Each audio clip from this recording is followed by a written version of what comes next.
For the last part of this cosmology topic, we will look at the development of the universe, or in other words, how is it all going to end? Distinguish between the terms open universe, flat universe, and closed universe when used to describe the development of the universe.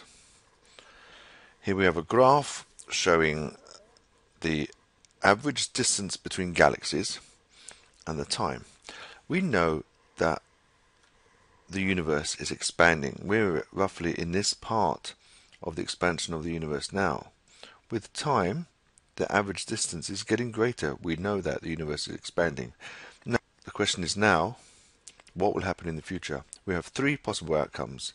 There's a closed universe where the distance between the galaxies increases, reaches to a maximum, and then comes back together again.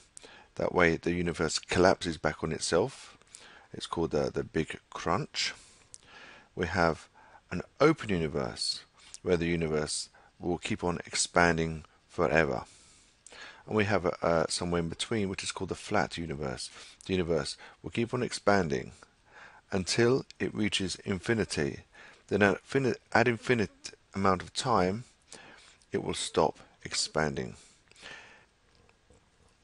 Define the term critical density by reference to the flat model of the development of the universe, and discuss how the density of the universe determines the development of the universe. We know the equation for density is the mass divided by the volume. In our case, we find the average density of the universe by taking a certain volume and finding its mass and using that to determine what the density of the universe is. We can't find the mass and the volume of the entire universe. We have to take a section of it and then estimate its mass, estimate its volume, and work out what the average density is. So, this is the graph showing the possible outcomes here. The closed, flat, and open universe. Now, if we have a high mass in a small volume, it means that the density is going to be rather great.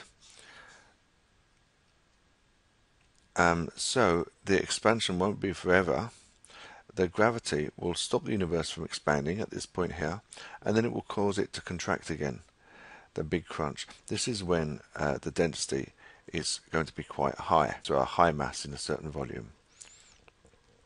If we have too little matter, the density is going to be so small that the force of gravity is going to be so small that the universe will just keep on expanding.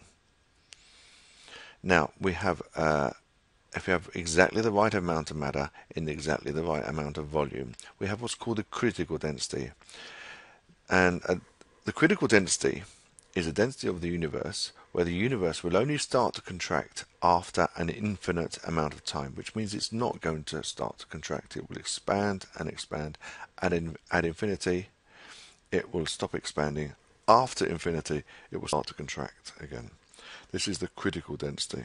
So if we have a density which is greater than the critical density, the mass is too great, the forces of gravity are too great, it will collapse. We have a closed universe. Otherwise, we have an open universe.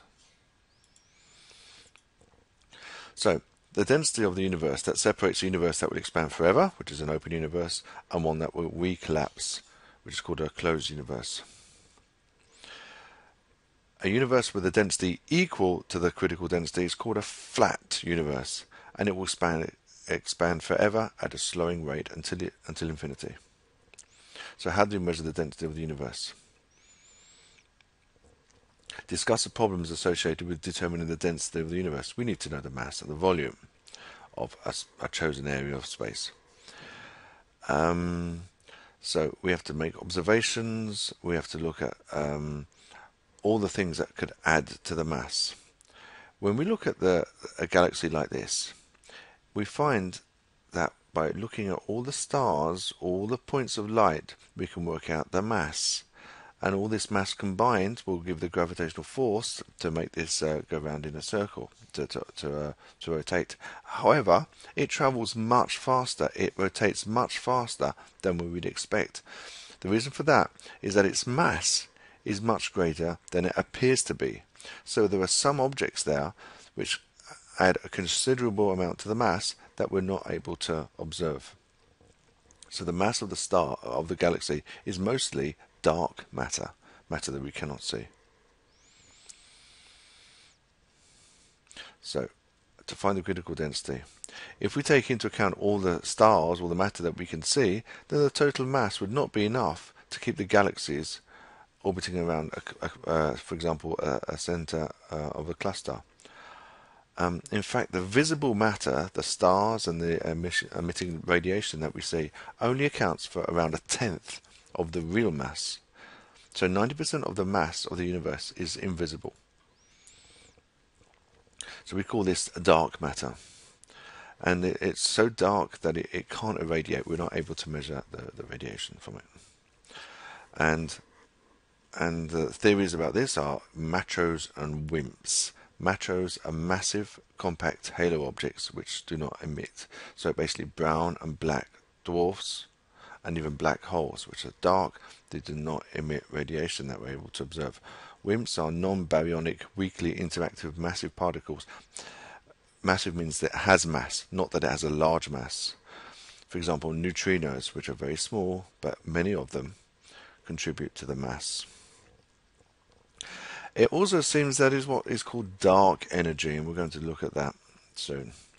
So this is the universe, this is the mass of the universe.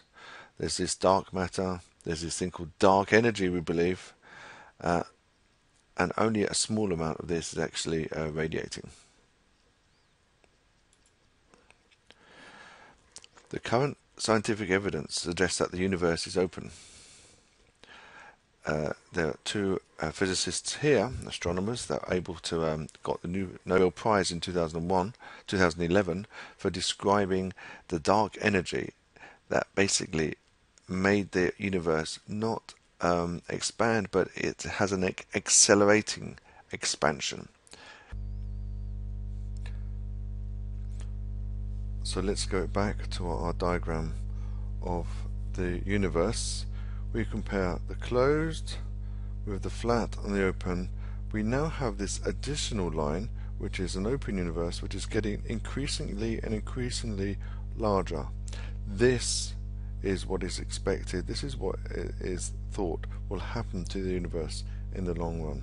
So the average distance is not only getting bigger, but it will accelerate with time. So the universe will expand and expand. It will get cooler and cooler and cooler. The energy will be more and more degraded, and we will end up with a universe death.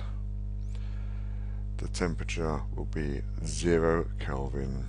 The energy will be so spread out, the matter will be so spread out that there will be no gravitational forces bringing it back together again. We call this the ultimate universe death, the death of the universe.